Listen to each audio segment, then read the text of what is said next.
शंत्रमौली नवला पार्वती लाली प्रचोदयात् कात्यायनाय विद्महे कन्याकुमाराय धीमहि तन्नो दुर्गे प्रचोदयात् ॐ यो वां पुष्पं भेद पुष्पवान् भुजावान् पशुमान् भवते शंत्रमा अपा पुष्पोः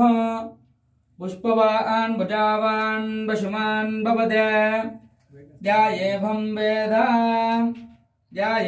वेद यो भां आयतनं भेद आयुधनवान् भवति नानाविधपुत्र पुष्पान् क्षणं समर्पयामि पुष्पैः विभूषयामि दशाङ्गं कुलोधूपं सुतं गन्धमनोहरम् आधेयं सर्वदेवं रूपं धूपमात्रा भजामि।